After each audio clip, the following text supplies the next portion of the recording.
يا مساء الخير على حضراتكم، اهلا بيكم حلقه جديده وفيديو جديد في قناتكم الاخر.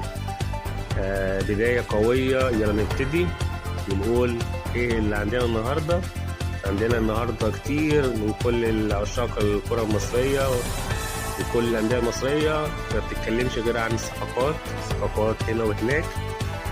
كله بيحاول يدعم فريقه بافضل الصفقات وافضل سكواد من أجل المنافسة على دوري شرس جدا هذا الموسم، دوري الكبار مفهوش يا حميني. ده بالبلدي كده بنتكلم معاكم ونقول إن كل الأندية عندها استعدادات قوية وبتعمل صفقات قوية، وفي أندية بتعمل صفقات متكتمة على لعيبة علشان مفيش حد يعمل مزايدة على لعيبة. النادي الأهلي خلص بدري حكاياته ورواياته، لعيبه ستار قبل كاس العالم للانديه وبعد كاس العالم للانديه، احتياجاته من اللعيبه المصريين الموجودين. النادي الاهلي بيعمل فتره اعداد قويه في تونس من اجل العوده والمنافسه القويه في الدوري الممتاز.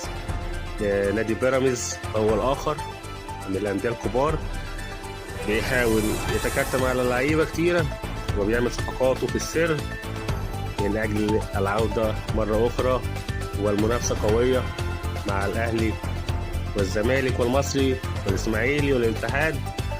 دلوقتي كل الأندية مفيهاش أندية صغيرة ولا كبيرة، كله بينافس، كله عايز ياخد أفضل موقع ليه في الجدول، حتى لو مش هينافس على البطولة بس عايز يكون موجود، لأن في وسط الكبار مفيش رحمة، في وسط الكبار مفيش يوم مرحمين.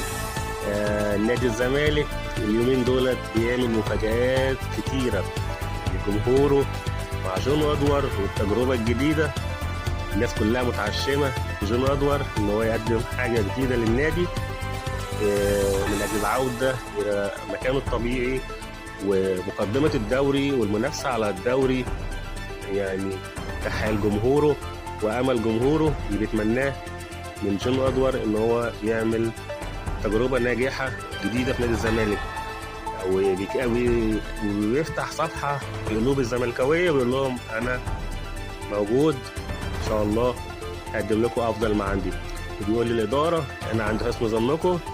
جون أدوار بيعمل مفاجآت كتيرة، لعيبة خرجت ولعيبة جات، وأحمد ربيع ولعيب تيديكو لعيب الفرنسي الإيفواري، لعيبة كتيرة قوية بلس لعيبة اللي أحمد شريف